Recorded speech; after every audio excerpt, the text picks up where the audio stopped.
All right, so welcome to another awesome episode of Inside the Vault with Ash Cash, the greatest money mindset show on the planet. Listen, I got a legend in the building. Did you know that paid YouTube ads are 84% more likely to receive viewers' attention than TV ads? With more than 2 billion users logging into YouTube every single month and over 7 billion hours of video watch each week, YouTube ads have huge potential for brands looking for exposure.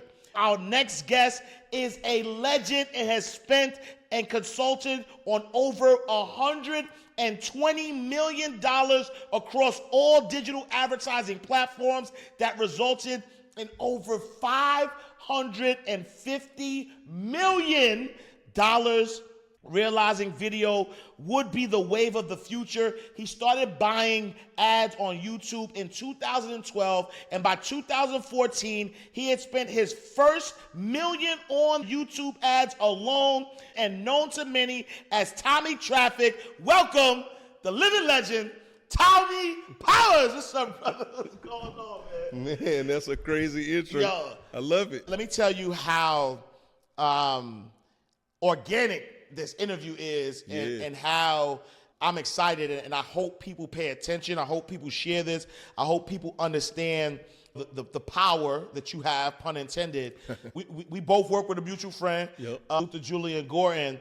He sent me a script. We're working on a project together. He sent me a script, and he's like, yo, I need you to do this. He's like, yo, I got Tommy coming over. And I didn't know, like I didn't know what Tommy he was talking about. So we're ready to shoot, and then you walk in. Yeah. And I'm like, yo, that's the Tommy Powers dude, right? And so I had heard about you because if you're in this entrepreneurship space and you're looking to, not like no baby entrepreneurs. I'm talking about like if you really, you know what I'm trying to say? Because it's like baby entrepreneurs who just like, oh, I'm an entrepreneur. Yeah. They got their LLC, but nah, I'm talking about like if you get to that space where you really moving and shaking, like you're making 6 figures, you're making 7 figures, you know who's who, you know who's moving the needle, and right, it's a small percent. And so when I saw you, I was like, that's Tommy Powers. Yeah. And it clicked. And I said, oh, it makes sense. For me, just kind of being in this space and knowing you are the GOAT in YouTube ads. Like I don't know. I don't call myself that, by the way. Right. And like, I don't know another,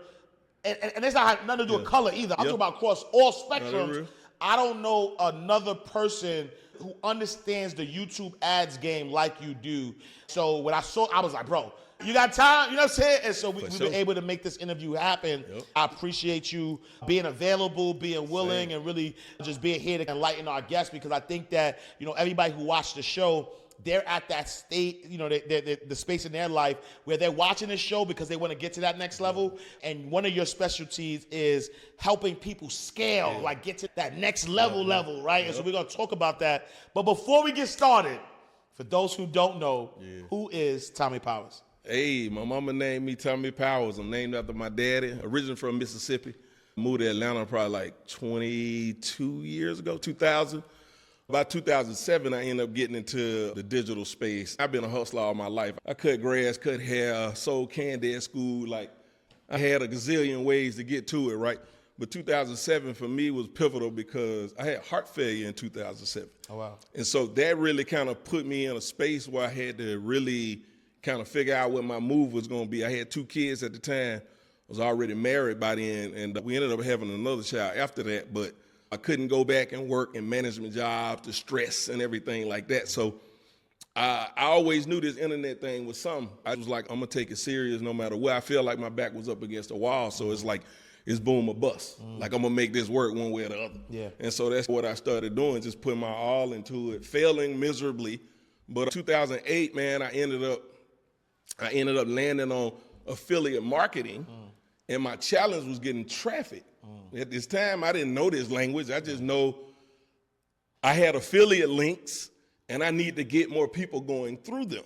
So these forums, people would say, well, you need to get more traffic. It's like, cool, how do I do that?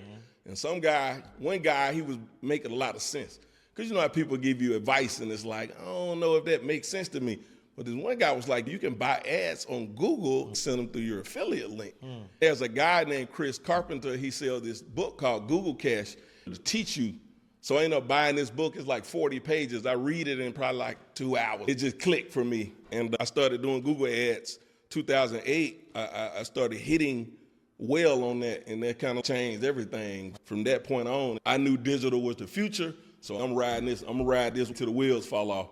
And so I've just been in the lane ever since. And when did you know that YouTube was it? I tell this story quite a few times, but it was probably like 2012, somewhere around there. I bought my first ad on YouTube in 2012. But I was reading an article one night, and it was like, TV is gonna be on the internet.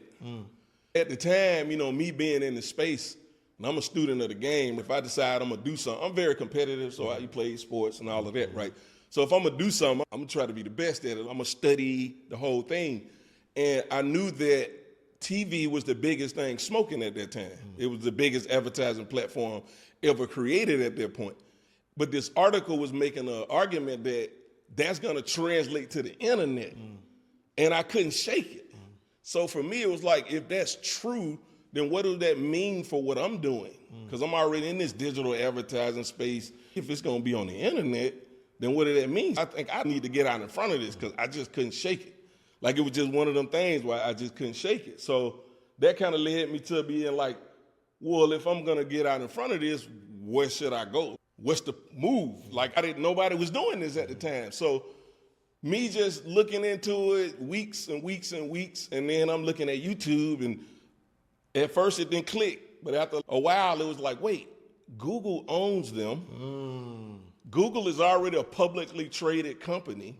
Google is probably already worth billions, tens, maybe even 100 billion. Even back then, Google was already worth crazy billions.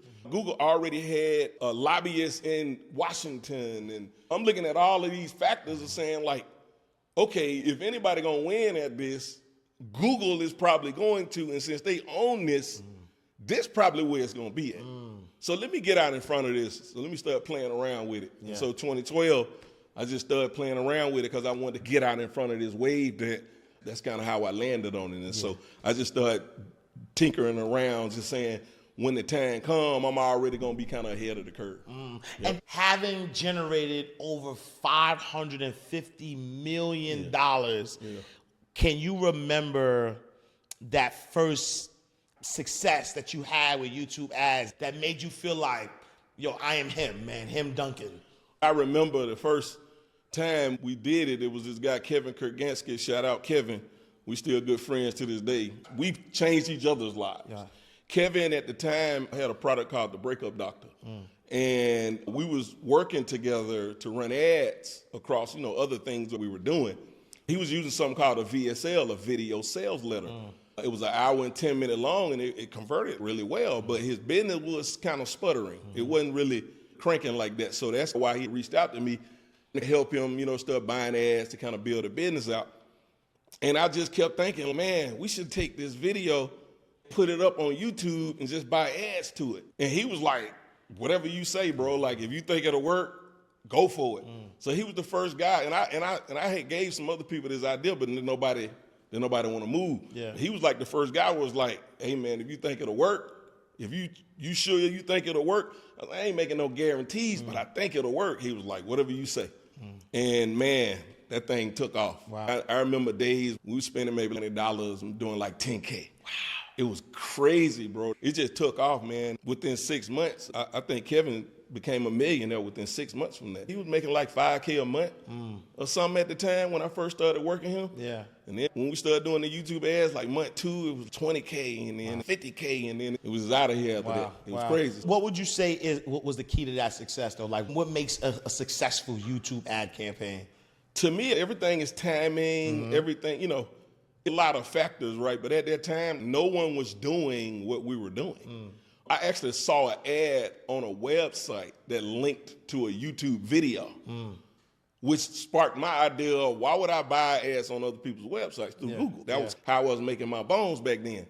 Why don't they just buy the ad on YouTube to the video, since the people on YouTube show them the ad on the YouTube and take them to your YouTube video. So It just made sense to me. I couldn't find nobody else doing that, but it made sense to me. I think it was one of them things where you used like first movers advantage. Yeah. VSLs were hot at that time. Yeah. Nobody, I don't know. It's just a lot of factors. I think it was a lot of factors in that. And so, being in the landscape for such a long time, obviously you have a lot of trial, a lot of errors, but you've also got a lot right. Where do you see the digital ad space going in the future? That's a great question. I'm so glad you asked that. We talked about this yesterday. Mm-hmm. I believe that the convergence of organic and paid more than ever before is what we're up against. I think people who are buying ads, if they don't have an organic presence, their ads are not going to work as well. And at some point, they're not going to be able to compete. Wow. That's kind of where I see it going. I think all companies need to think of themselves as a media company, or they need to have a segment of their company that is for media from an advertising perspective, because they need to be producing content. And when you're scaling, you want to be buying ads. But in the digital space, I believe you're going to have to do both. I think they're going to, we already see the data that they work hand in hand. Right. It's going to get increasingly difficult for people who don't produce original organic content to go along with their paid marketing strategy and kind of combine those together. That's where I see it going in the next maybe 5-10 years. That's going to be the predominant thing. Maybe even faster with AI, everything's speeding up. So maybe we're talking about a couple years. Let's talk about at what space of your journey as an entrepreneur should you start buying ads, right? I've been an entrepreneur since 2009, and I've always known about ads. Anybody who watches television knows that successful businesses use ads, but I don't know, for whatever reasons, as an entrepreneur, I never just thought it was something that I would do, right? So it took me like a full 9 years. I didn't put my first ad out or pay for my first ad till 2018. 9 years of organic, just, like hitting the ground running. In fact, what wound up making me realize that I needed to jump into ads was one of my good friends, salute to Tiffany the Budgetnista. Yeah. We started out around the same time doing financial education, and then, salute to Jabril. She connected with Jabril. That's crazy. Right? All of a sudden, she went from like, we were both struggling financial advisors, financial educators trying to do, then all of a sudden she like, Ash, I made my first million. I'm like, what, you made your first what? Yep. Right? I'm still trying to make 6 figures as an entrepreneur. She made her first million. And then watching where the Budgetnista brand went, I said, oh my God. And then I knew like ads was that missing piece, and the connection that her and Jabril had kind of took to that next level. But I had to see that. At what level do you believe, at what level should you be getting into the ad game as an entrepreneur? I think most people issue with ads when they start out is they haven't proven their thing sells.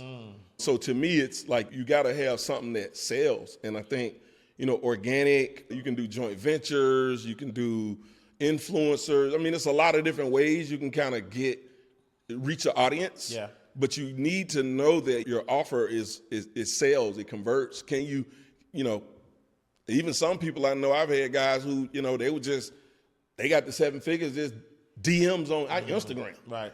You know what I mean? And getting people into their funnel and getting it to convert. So, to me, it's like, can you consistently sell is key, number one. And then if that's true, then you should start exploring ads. The other thing about ads is it's a numbers game. And for people who, I know a lot of people say, they don't like numbers, or it scares them and things of that nature. And I get all of that, and I ain't mad at that. But if you're not going to get into the numbers, who you got on your team that knows that? Because you're not going to escape it. If you don't know your numbers, you're not going to be, if you don't understand the numbers in your business and you're trying to run ads, how are you going to make the math? How are you going to build your own math equation? Because that's all essentially you're doing. I mean, I know I'm making it sound easy. It's not as hard as it sounds. It's not as easy as it sounds, but it's simple in the fact that you're just trying to build your own math equation that work for your business. Yeah.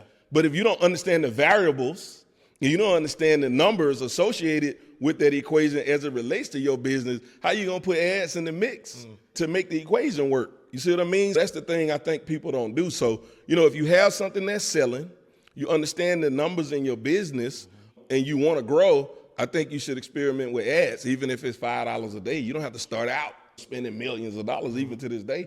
we don't start out the gate, spending millions of dollars out the gate. We start out with, a couple $100 a day, $50 a day sometimes even, just to see what people are responding to. There's no exact answer. It's really an individual circumstance. Some people understand that in order for their business to grow, they got to be willing to take risks. Yeah. And the thing about ads for me that I want to change people's mindset around is you're not losing money when you're buying ads and they don't work. You're buying data to figure out what don't work so that you don't do it anymore. Yeah.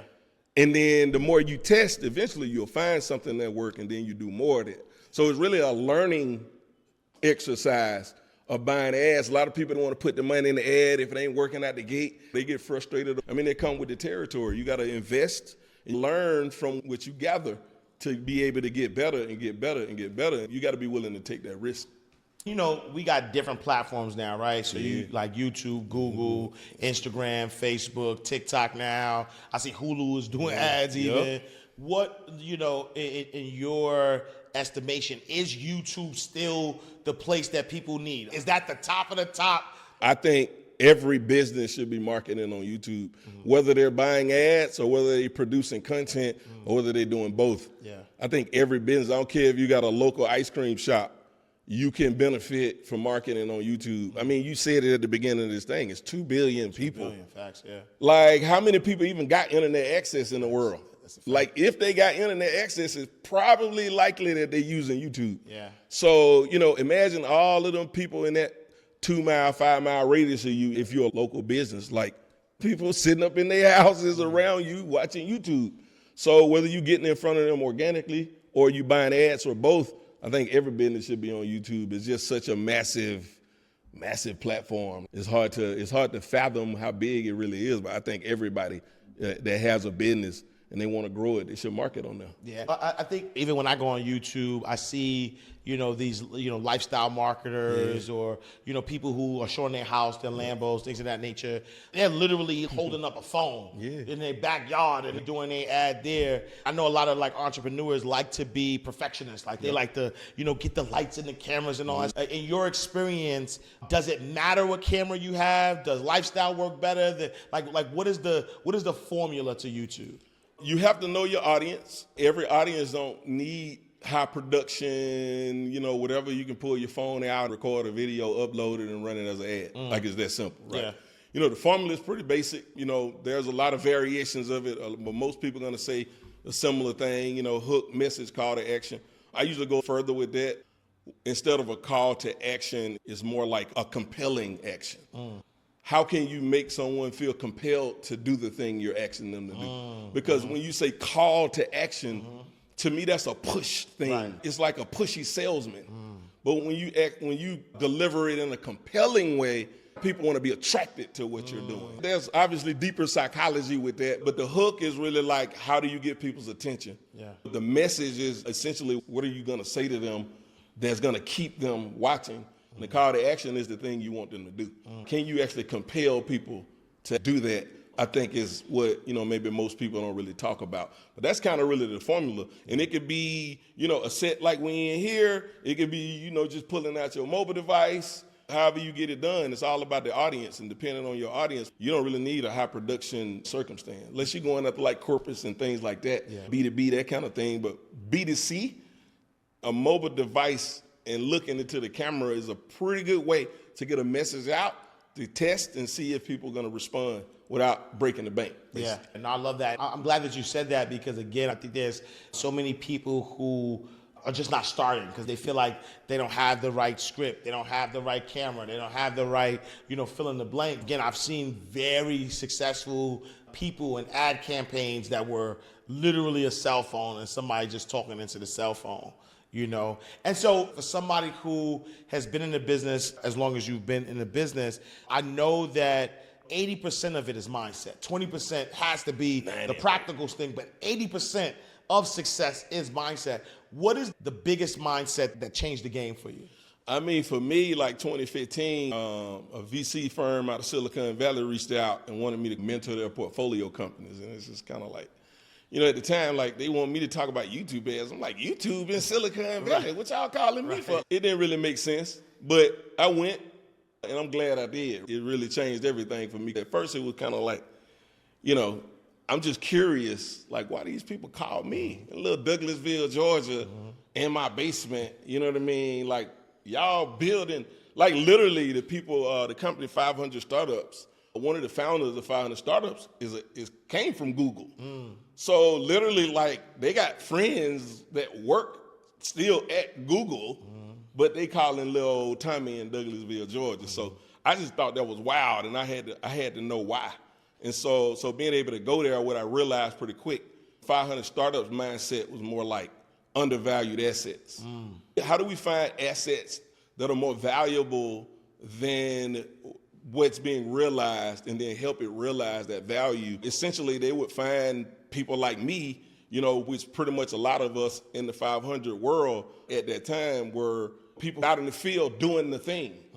Like figuring it out with like no resources almost. It's like how do you in Douglasville, Georgia figure out how to make millions of dollars with this platform when, these people out here building it, they just building it. Right. They don't, but y'all job is to build it and my job is to figure out how to take advantage of it, right? So given that circumstance, that's kind of the energy of what it was. It made a lot of sense for me. That exposure to that world changed everything. It made me realize how small I was thinking. The second big shift for me in that experience was realizing that I wasn't undervalued and not even understanding my own value. Sometimes you need external validation, which I wasn't looking for these now. I wasn't chasing that. They found me. I'm just doing my thing. But in the midst of that, you accept the external validation. And then that allows you to put more value on yourself. So that was huge for me, man. And so lots of other mindset shifts from that. But that was like a huge turning point for me that kind of changed a lot of things and kind of put me on a different mindset, a different trajectory, and a bigger vision of things I want to accomplish. No, I love that you said that because, I have a mentor, but I have people that I mentor as well. So a lot of my mentees, I always tell them to borrow my belief. Absolutely. Right? Borrow my belief in them, because sometimes we're so close to something that we don't see it. It's funny because this show and a lot of the other works, whether it's my books or things that I've done in the past, have given me exposure to a point where millions of people know who I am. But crazy. In my head, I'm just Ash. I'm like, I don't see myself the way other people see me. So sometimes there's this level of, like you said, outside validation that's required. Even when we first met, I was singing your praises and I could tell, like, you know who you are, but you're like, nah, I'm just Tommy. You know what I'm saying? But for the outside, as soon as you walked in, I was like, yo. In my head, I'm like, yo, that's Tommy. And I ain't even know you knew who I was. Right. You know what I'm saying? And sometimes it's like this outside validation is necessary, you know what I'm saying, so that you can see it. One of your superpowers, if you will, pun intended again, right? Is your ability to scale a business. Talk about that for a second. Little known thing, I probably talked about it here and there, but when I was in high school, I was in the NASA Space Grant Program. I didn't realize at the time what that was years later after I'm doing what I'm doing, ads and all of that, trying to make it make sense. But even back then, I graduated high school like 94, so I'm giving my age out, whatever, right? This is 93. Because I'm a junior in high school, my senior year, and my freshman year in college, I was in this program. One of the primary reasons why I ended up being in that program is because they tested me and said that I had a unique ability to spot patterns and to, my theory and predictions on what it meant were off the charts. But bro, I ain't do nothing with that. Right. You know what I mean? Right. Fast forward to doing this thing and trying to understand what is it? What is my thing? How am I trying to formulate or framework, process what I do, right? To try to, especially building a team, right? It's like you doing it all, but can you translate that to other people to get the result? So I'm going through this, and that's how I rediscovered that whole thing. That's really what it is, data-driven decision-making, and it's rooted in pattern recognition, and then being able to understand what those patterns mean, you know, what to do about them. And then, you know, if it's good, let's do more of that. If it's not, let's stop doing that. And what happens is over time, you know, the wins mount. So initially, you know, you're going to probably like lose a lot. Yeah. Right? But what happens over time is you get fewer and fewer of those. And so that's all I'm really doing. I mean, it sounds pretty simple, but that's essentially the superpower, really what it is. So traffic is a commodity. You can buy as much of it as your money.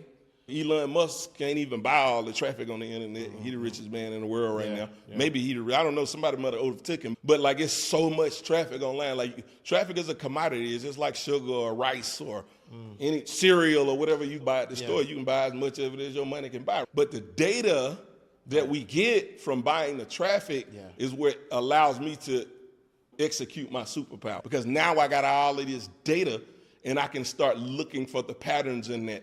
And then the experience layered on top of that, because I done seen so many things, the more experience that I have, the higher probability I understand, oh, I know what that pattern is right there. We need to go crazy with that. Oh, I know what that pattern is right there. We need to stop doing that. Oh, I know what that pattern is right there. We got to keep going with that, but let's do it like this.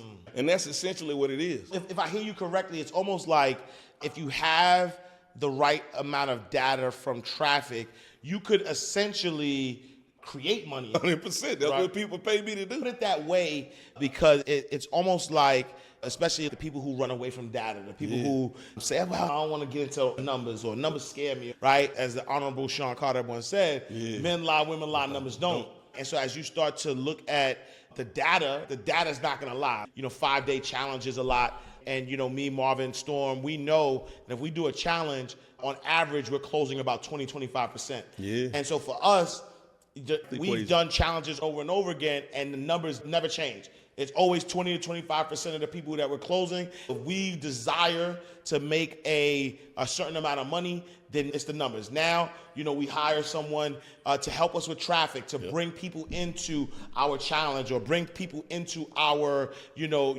conference, something so that we can get those numbers. And then if we got 100 people, then we know we're closing 20-25%. If we got 1,000, if we got 2,000, and so the numbers are there. It's almost a predictable model of how much income we want to make. Create is probably more like you just get better at spotting where it's hidden. Right? Because, you know, abundance is your birthright. I believe in abundance. Like, the amount of money out here, like, we don't even understand. Like, being in that Silicon Valley world, like, being able to meet people who can write 20, 30, 50 million, $100 million checks. Because it's just, this one of the things that we put money in, this little investment fund thing. That's like 5% of what they got, right? The amount of money out here is mind-boggling, but the data will allow you to spot where it exists. Is really more. I don't know if it's create. It's like on the other side of that data is human beings, right? And I always remind myself of that. You know, just a human version of just being a good human, being a good Samaritan, being the way I was raised. On the other side of that data is human beings. In that data, not so much creating, but the ability to identify where it exists and be able to go get that. You know what I'm saying? Be able to bring it in, serve the people abundantly in your service as well. And that's really what it is. So not so much create, but definitely being able to spot. At the end of the day, when you know your numbers, you know 20-25%. We take what you sell for. We can do the math. If you got 100 people, you sold 20 of them. Let's say your thing is $5K.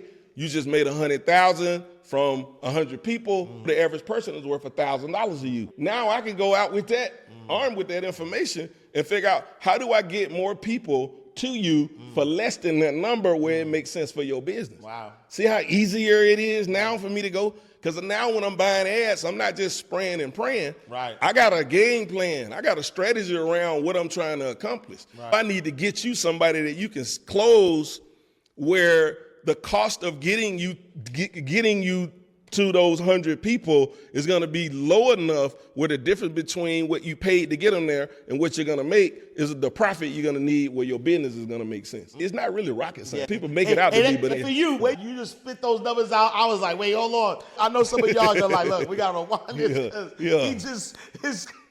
It's not rocket science though, man. It's just math, bro. Yeah. You know, we see a lot of people being misinformed in the space because people like us, we behind the scenes, right? Like you said, Julian having a mutual person that we work together with. So vetting me is pretty easy because of y'all relationship. Absolutely. He can tell you how much money I made him. But then you got a lot of people who are saying things that some of them are just blatantly lying. Yeah. Some of them just don't know any better. Yeah. Somebody told me one time a fourth grader is a god to a third grader. Ooh. Just like the whole, one chapter ahead, which is cool. But what happened when I done read the chapter, I'm on the same page with you now. Facts, yeah. But you still taking bread from me, telling me you can take me here when me and you on the same page now. So it's like, that's why we always say there's levels to these levels. So what we want to do is come from behind the scenes and get out in front and start educating and communicating, and helping people like really understand and see what it takes to really scale. You've been able to help businesses scale to 9 figures. Yeah. Right? For those who don't know, we talk 7 figures a lot, which is 1 million to 9 million. When you talk 8 figures, you're talking 10 million to 99 to 99 million, right? Yeah. When you talk 9 figures, it's another level. It's another level, man. There's levels to these levels. Levels to these levels. What does it take? I have 2 ambitions. As an entrepreneur, I have an ambition to build a business that I'm going to sell. I want to exit at 9 figures, right? So that's an ambition of mine. I also want to run a $1 billion company, but I want it to be public though. I love it. $1 billion company. So those are talking my talk. Right? So in the business realm, those are my 2 ambitions. Yes. I want to build up a business, which I believe, I have my Book Rich business, I believe may be the business that I'm able to exit at 9 figures, right? Because I've been a CEO before for a bank. My superpower is marketing and really helping individuals or just businesses get the visibility they need. And I feel like I can do that for a public company. So that's where I want to go with it. It's hard. What does it take to scale a business, to get a business to 9 figures? So game time, right? We're going to talk some game real quick. So let's be clear. When you say 9-figure business, what a lot of people think that they got to do is create 9 figures a year in revenue. That's not actually true. You can actually exit a 9-figure business with 8 figures in revenue. Matter of fact, one of my guys that I mentored, former clients named Alex Becker, just sold his business for like 110 million, something like that. Yeah. I don't know what his actual revenue is, but I know that he sold the company a multiple of the annual revenue. So if I had to guess, it was probably in the $20 million range, right? So he's able to exit at 9 figures with $20 million a year in revenue. That's first thing I want to clear up, because most of the time people say 9-figure business, they think they got to make all of this money. Well, it all depends on what kind of business you're running, because businesses are exit or liquidity event is what that's called, right? Where you're actually able to cash out from that exit, because you can also exit and not get no bread. You might have to like work that money off. There's also people who sell businesses that do owner financing where they don't get a big bag up front, they get it over time. There's also something called an acqui-hire, where somebody will buy your business and give you shares of their company to be able to take your team into their company. It's a lot of ways to do it where you might not necessarily walk away with a 9-figure bag, right? So I just wanted to clear those up. But essentially, if you wanted to exit at 9 figures bag, you don't necessarily need 9 figures in annual revenue. Knowing the way to structure your business so that it gets the type of multiple that'll give you that outcome is a big one. I know a lot of people probably don't really talk that game, but you probably know what an SIC code is. You can go look this up. There are businesses that has SIC code, and then another business had an SIC code, and they can have identical revenues, and one get a high valuation based on how they're listed under the SIC code structure. So even that alone, I've seen companies leverage that and get a higher valuation multiple on their business just from that alone, right? So it's a lot of different factors in there. When you talk about revenue generating, obviously scaling, you're probably going to have to advertise. Like, it's going to be pretty hard to build a business that'd be not impossible, but it's going to be pretty challenging if you're not buying advertising, team building. Essentially, to get to 8 figures, I haven't seen anyone yet hit 8 figures who wasn't able to build a solid team around them. But I have absolutely seen, including myself, hit $1 million with just pure hustle, straight hustle. Yeah. So you can get to 7 figures, but to get to 8 consistently, 100%. you got to have a team. And then to get to 9, you're gonna need people. Everybody else everybody on your C-suite probably got to be smarter than you. Bro. You know, they probably got to be smarter than you, unless you like Elon or something like. But you know, because Elon pretty intelligent guy. Yeah. You know, and Elon worked too, bro. Like he get it in. Yeah. But Elon also got a lot of smart people on his team. Yeah. Like, Elon ain't building Teslas. Right. He coming up with the strategy, but he ain't the one actually building it. The guy who doing the engineering, he probably runs circles around him when it comes to that, right? So you're gonna have to have people at a whole different level than you when you start getting up in those levels. But that's what it's gonna take. Look, we can go on and on. There's a lot of layers to scaling. Yeah. And then it's all about game planning too. So you're saying you want to do this. How do you know, what is your game plan that you're gonna lay out? Yeah. Because what I've seen people do that have successfully been able to hit what you're saying you want to do, they had a plan for that. Yeah. They didn't just happenstance into that. Yeah. That was a plan that they was working. Yeah. So you really got to kind of lay down your plan of how you're going to get there. It's just not going to happen. Yeah. You know what I mean? Yeah. So a lot of layers, man, but those are some tidbits. I love that, and I appreciate that. That's right around the thought process that I've had, because I've always said to people, you can hustle yourself 6 and 7 figures. You know, like if you have an idea, you focus and you grind it out, you can hit that mark. But if you want to get, like you said, consistent 7 figures, consistent 8 figures, you have to build a team. You have to have, right, I call it the do, document, delegate, the 3 Ds. You have to be able to, have somebody who knows how to do it. Have that person document the process, that SOP, that standard operation procedures is very important. Bars. And then the delegation. Bars. Right? Somebody able to tell people how to do the thing, right? Because you think the person who knows how to do it is the one that get paid the most. Correct. Which is That's it's not true. False. That's right? super false. All of the doers get paid the least. Yep. It's the strategists. It's the people that know why stuff needs to be done.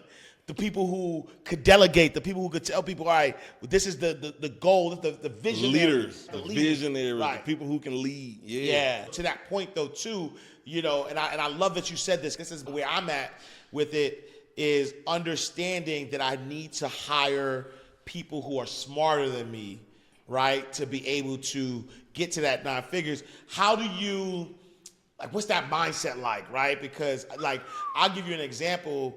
I started my banking career when I was 19 years old. By 24, I was a VP at one of the largest financial institutions in the world.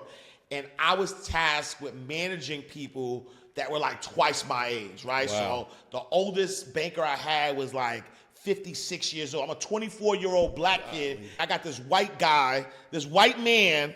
I know his name, but I don't want to say his name because I remember his name. He had such a unique name that I remember his name. That I was in, it was hell. Yeah. So he lived in Westchester County.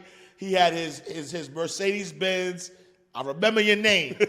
He was hell to me. I believe it. Right? Because here's this young inner city kid who, I'm smart, I'm ambitious, I can hustle. I'm there. I'm the first one there, last one leaving. The bosses up top knew I got busy.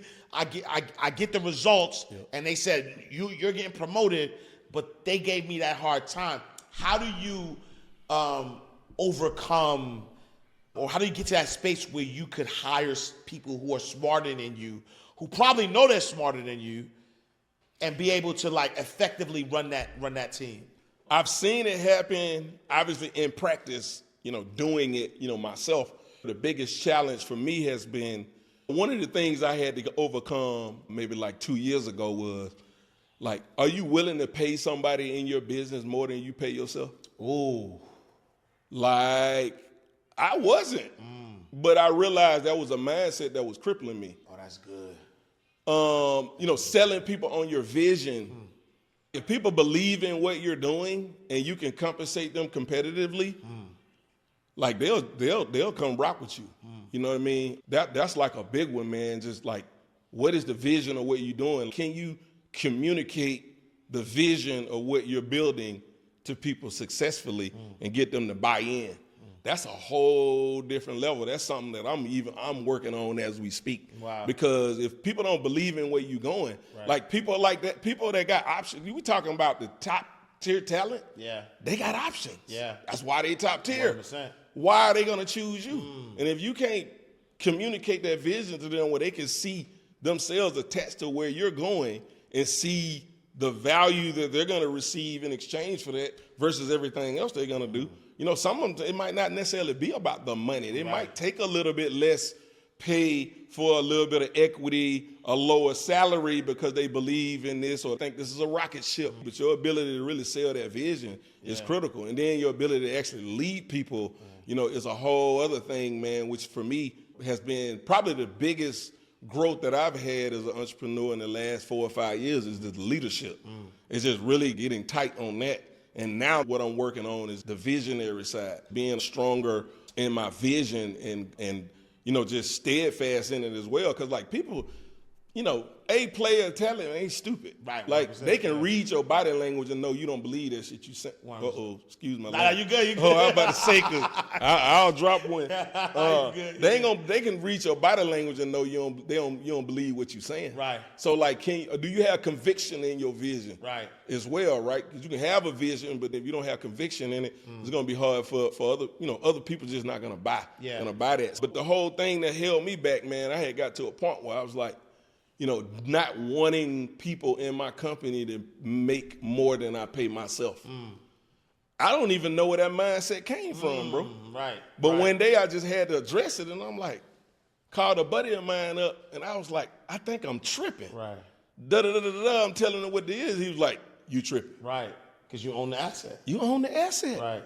What difference do it make? Doesn't make, yeah. Especially because as that smart person builds it up, they're building that equity in the asset that you own. How much more value are they going to create for your asset for whatever you're paying them? Forget about them making more than you making. But believe it or not, man, I've had this conversation since then with several people, and people probably won't talk about this, but I've had conversations with other people who say that they've had that thought before, or they struggle with that type of thinking, which is interesting. But I don't know where it came from. Yeah, you know? Yeah. And you're right, because even as I think about it, I'm like, that's probably, when I think from a talent perspective, that's probably why I haven't hired the top of the top. Yeah. Right? Because, you know, even just coming from corporate or being around, like I know some really smart people that I could pay them more than what they're getting paid in their corporate job. Right. I know I could be like, yo, listen, I got a X amount, and knowing how talented they are and what they could do and and where they could take my business. But in my head, I'm like, I'm not paying myself this. Right? But it's crazy because you said you can. I can, right. It was the same thing. I can, but I didn't want to. Right. I'm holding my own self back. I'm holding my own business back.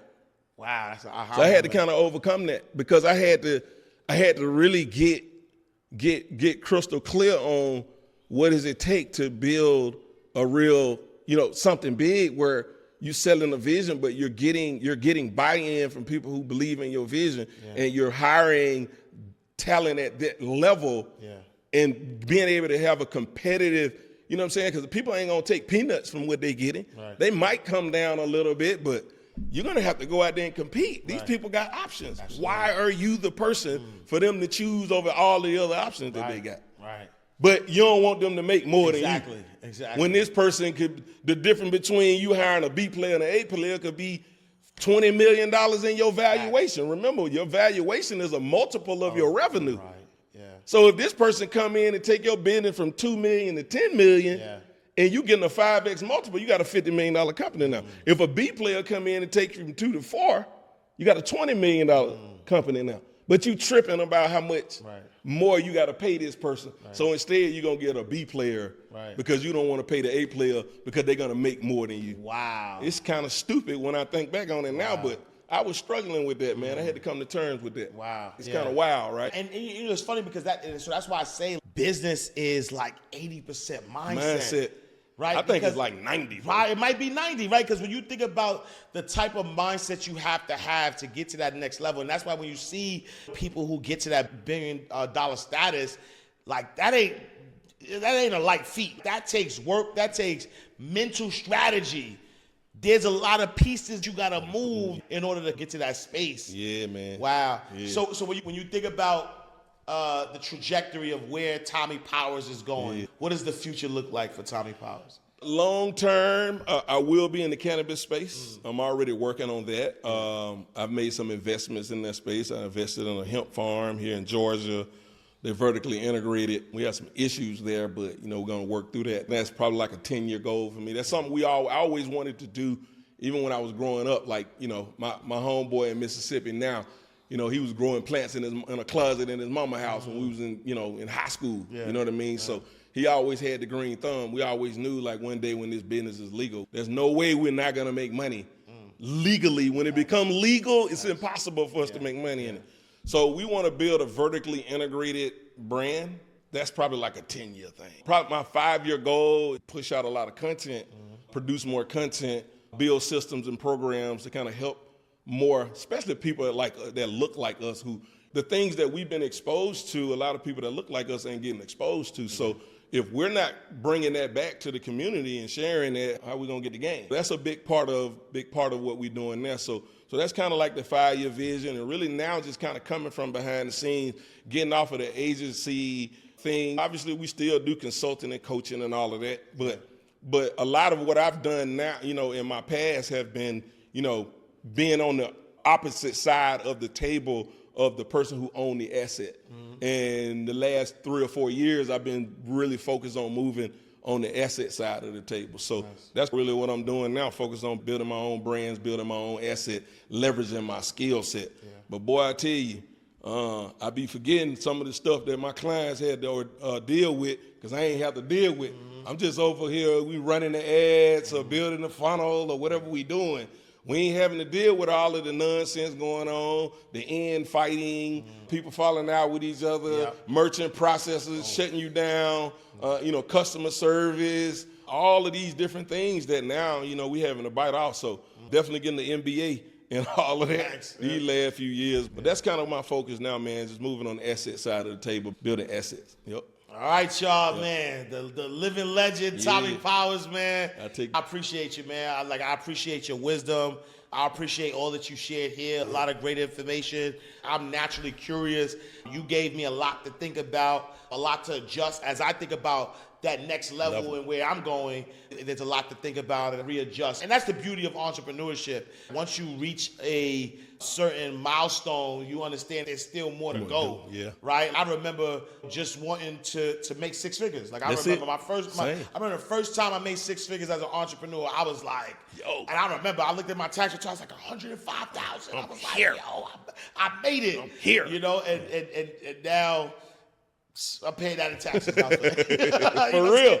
And so but now I'm like, and then, first 7 figures, like I remember these milestones, and there's special moments. Each step of the way, you become somebody different. Yep. Right? The same Ash that made the first 6 figures is not the Ash that made 7 figures, who's not the Ash who made 8 figures. And I'm pretty sure, when I get to 9 figures, I have to change. I have to become somebody different. When I become a CEO, right, and run $1 billion public company, I have to be somebody different. So I appreciate you, brother. Same, brother. For those who want to connect with you, all of that stuff, where can they find you? I go by Tommy Traffic, Tommy with the IE, at Tommy Traffic, Facebook, Instagram, YouTube, all of the places I'm at Tommy Traffic. All right, y'all. We are closing out the vault. Another awesome episode of Inside the Vault with Ash Cash, the greatest money mindset show on the planet. Make sure you follow us on all social media platforms at Inside the Vault. Visit our website, InsideTheVaultShow.com. I am Ash Cash. Make sure you visit me, IamAshCash.com. Follow me on all social media platforms at I am Ash Cash. I appreciate y'all. I will see y'all next time, same place, in God's will. All right, y'all. Peace.